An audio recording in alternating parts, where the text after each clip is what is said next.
Natūralaus nėra vaistinė. Ir kodėl Neolife nėra vaistinė, nes visiems labai rūpi. Bet apie tai vėliau, ne? Tai aš esu Sakvelina. Iš karto pasakau, kad mano dukra serga įgimta limfagioma. Tai yra toksai darinys limfos ir kraujotakos. Pirma operacija buvo atlikta, kai buvo 13 dienų.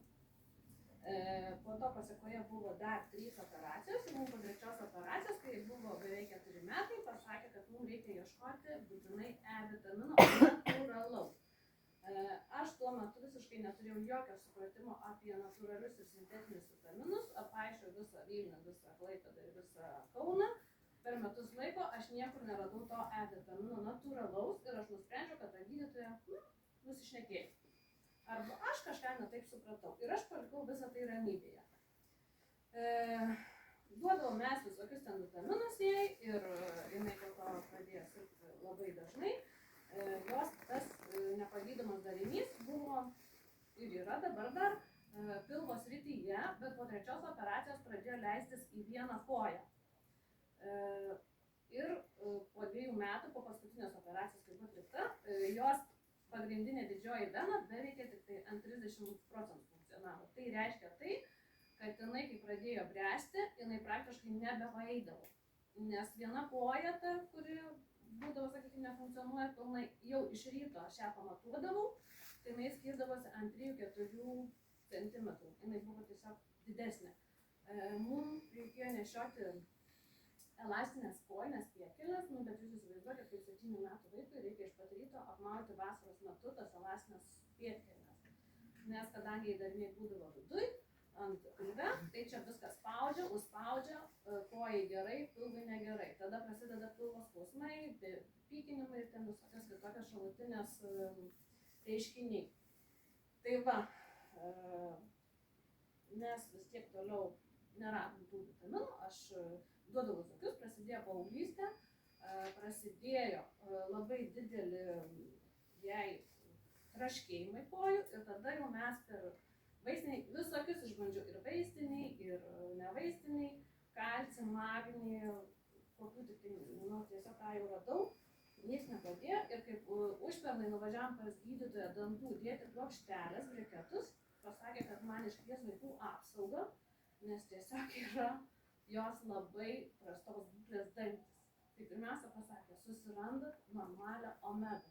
Nudaviau už tą omegą, nuo pat gimimo, kaip sakykime, nuo 2-3 metų. Sako, ne, susirandat normalią.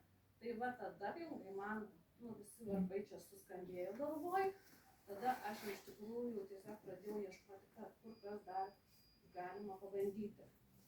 Ir jei dantyse buvo atsiradę tokios baltos dėmės permatomos. Tai, pavyzdžiui, aš nežinojau, bet po to išsiaiškinau, kad tai yra pasekmė, kad organizme visiškai nėra nei omegos, nei kalcio. Tiesiog dantys yra permatomi. Ir kadangi jai labai buvo stiprus augimas per 3 metus paskutinius, jai išėjo žandikaulis visas labai stipriai į priekį. Tai pasekmė dabar mūsų to, kad mums žandikaulio visas sutvarkymas kainuos iki 27 000. Vien dėl to, kad laiku vaikas negavo kalcio, magnio ir omegos. 3 pagrindinių dalykų. Per metus laiko, kiek dabar vartojam, jinai vartoja iš pradžių tikrai pirmus 3 mėnesius nedaug tų produktų, nes kadangi aš tiesiog, dar nežinom to poveikio ir kaip pavjaučiau, jau pamatėm, kad jai nebe taip skauda kojas, kad jos atsileido. Tai tada aš jau aišku visko padidinau ir pradėjau įvedinėti E-vitaminą, bet E-vitaminą įvedžiau po kokių tik tai 5 mėnesių nuo vartojimo.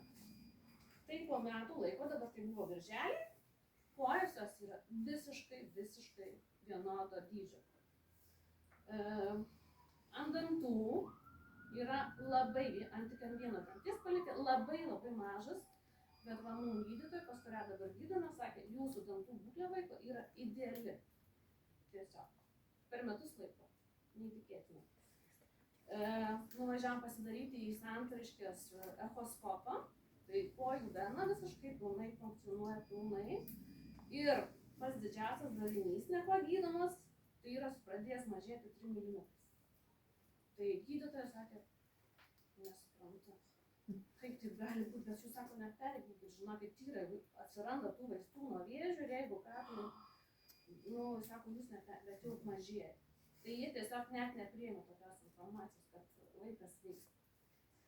Tai va, ir aš tai užsirašiau tokį pagrindinį prie viso to, kad mano dukra yra 14 metų ir pas mus kokie yra šalutiniai reiškiniai. Palyginus su didžiaja dukra, kuri ten jau dabar 30 metų, tai pas mus nebyra namuose joksai tiltas nuo durų trankimo, nes paauglystė. Oda pas ją praktiškai visiškai sveika. Ir šalutinis labai toks, nu, blogas dalykas man, nes aš nebežinau, ką jai duoda valgyti, nes jinai visiškai nevalgo jokių saldumynų. Absoliučiai.